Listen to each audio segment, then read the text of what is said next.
Hello. এই যে গরমকাল আসে প্রতি বছর, এই গরমকালে সূর্যের প্রচণ্ড তাপে মানুষ, প্রাণী এবং আমাদের চারিপাশের পরিবেশের মাঝে এক অস্বস্তিকর পরিস্থিতির সৃষ্টি হয়। এই অস্বস্তিকর পরিস্থিতিতেও আপনার খাদ্য তালিকায় কি প্রতিদিন মাছ, মাংস, ডিম থাকে? এই মাছ, মাংস, ডিম খাওয়ার জন্য আপনার কি শরীর স্বাস্থ্য খুব ভালো থাকে? নাকি আপনি অন্যরকম একটা পরিবর্তন লক্ষ্য করতে পারেন? আপনার রুচিতে কি কোনো সমস্যা হয় না? যদি সমস্যা হয়ে থাকে এবং আপনি অস্বস্তি ফিল করে থাকেন, তাহলে আপনার খাদ্য তালিকায় পরিবর্তন আনা দরকার।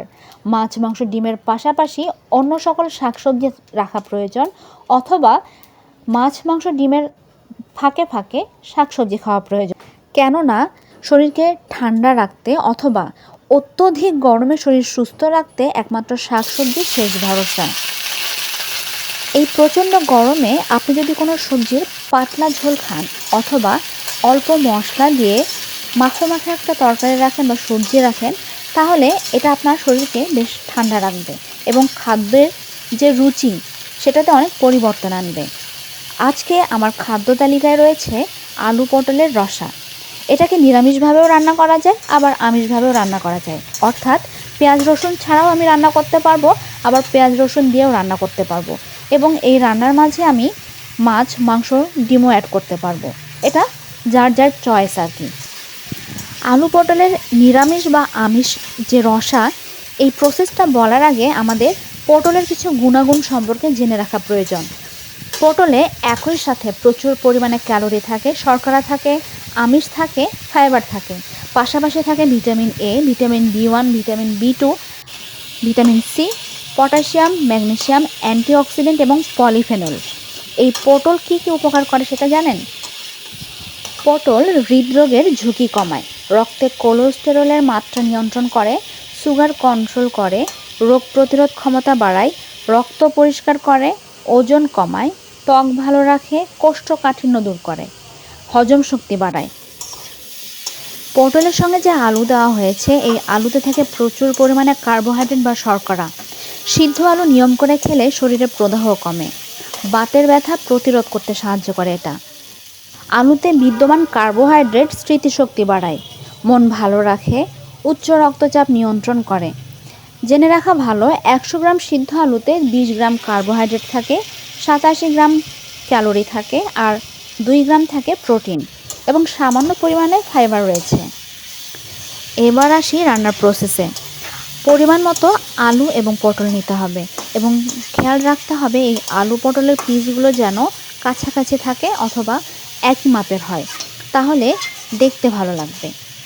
এবারে আলু পটল রসার জন্য আলু পটলটা যদি আলাদা করে ভেজে নেওয়া হয়, তাহলে সেটা অন্যরকম স্বাদ এনে দেবে, কিন্তু খাদ্যে আবার তেলের পরিমাণ বেড়ে যাবে। এজন্য আমি তেলের পরিমাণ কমাতে সামান্য পরিমাণ সরিষার তেল নিয়ে তাতে কিছু 5 ফোড়ন এবং 2টো শুকনো তেজপাতা দিয়ে ফোড়ন দিয়ে নেব পটল আর আলুকে। এরপর সামান্য পরিমাণ লবণ আর হলুদ দিয়ে ভেজে নেব। কিছুক্ষণ ভাজা হয়ে গেলে পরিমাণ মতো পেঁয়াজ বাটা, রসুন বাটা, আদা বাটা, ধনে জিরা বাটা বা গুঁড়ো, শুকনো মরিচ বাটা বা গুঁড়ো দিতে পারবো। কেউ যদি নিরামিষ রান্না করতে চায়, সেক্ষেত্রে পেঁয়াজ আর রসুন স্কিপ করতে হবে। একই প্রসেসে সেই মশলাগুলো দিয়ে অল্প কিছুক্ষণ কষাতে হবে। কষানোর পরে পরিমাণ মতো জল বা পানি দিতে হবে। এরপর ভালোভাবে ফুটে উঠলে দেখবেন পটল আলু সিদ্ধ হয়েছে কিনা। যদি ভালোভাবে ফুটে যায়, তাহলে নামানোর একটু আগে সামান্য পরিমাণ চিনি দিতে হবে। এই চিনি অ্যাড করলে সেটা আপনার খাবারের মাত্রাকে অন্যরকম নিয়ে আসবে, যা সামান্য ঝাল এবং মিষ্টির মাঝে থাকবে। না হবে অত্যধিক ঝাল, না হবে অত্যধিক মিষ্টি, এটা থাকবে মোটামুটি।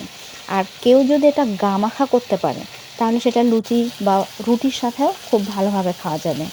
আর ভাতে তো কোনো কথাই নেই। পাতলা ঝোল করে এতে আপনি মাছ অ্যাড করতে পারেন। আমি দেখেছি কেউ কেউ এই তরকারিতে ডিমও অ্যাড করে, আবার মাংস দিয়েও রান্না করে খায়। তরকারি নামানোর আগে আপনি যদি সামান্য পরিমাণে গরম মশলা বেটে বা গুঁড়ো গরম মশলা দিতে পারেন, তাহলে আপনার খাদ্যটা আরও টেস্টি হবে। আমি হলাম একা মানুষে আমার রান্নাবান্না, তাই হাতের কাছে যখন যেটা পাই সেটা দিয়ে আমি রান্নাবান্না করে খাই। এতে অল্প খরচও হয়, আবার অল্প সময়ও লাগে। এই ভিডিওতে সামান্য একটু বিড়ালের ফুটেজ আছে। এই গরমে শুধু মানুষ কেন, বিড়াল, কুকুর, গরু, ছাগল, হাঁস, মুরগি এদের খাদ্যতেও অনেক পরিবর্তন আসে। মানুষের মতো এরাও খেতে পারে না। প্রচণ্ড গরমে এদের মাঝেও একটা অস্বস্তিকর পরিস্থিতি দেখা যায় সকালের খাবার খায় না, আবার দুপুরে খাবার খেলেও খুব কম পরিমাণে খায়। রাতে পরিবেশটা একটু ঠান্ডা থাকে তখন তারা একটু খায়। মানুষের ক্ষেত্রেও ঠিক তেমন, সকালে মোটামুটি খেলেও দুপুরের দিকে কিন্তু সেভাবে খেতে পারে না। তাই দুপুরের দিকে আমরা যদি কোনো সবজির পাতলা ঝোল করে খাই অথবা শাক সবজি থাকে, তাহলে এই শাক সবজি বা পাতলা ঝোল আমাদের শরীরটাকে ঠান্ডা রাখবে। আমি আলু পটলের রসার পাশাপাশি ঢেঁড়স ভাজিকে সাপ্লিমেন্ট হিসেবে রেখেছিলাম। এই ঢেঁড়সের গুণাগুণ সম্পর্কে জানলে আপনি অবাক হয়ে যাবেন। ঢেঁড়সে রয়েছে প্রচুর পরিমাণে ভিটামিন, মিনারেলস এবং ফাইবার। আর এই পটল কী কী উপকার করে সেটা জানলে তো আপনি আরও অবাক হয়ে যাবেন। অনেক কথা হলো, এবার খাবার টেস্টের পালা। ঢেঁড়স ভাজা তো সুন্দর হয়েছিল, সুন্দর সুসিদ্ধ, হালকা পরিমাণ লবণ, তেল, হলুদ দিয়ে। আর আলু পটলের রসা তো কোনো কথাই নেই, একেবারে পুরো মাখন। ওহ, সেই স্বাদ।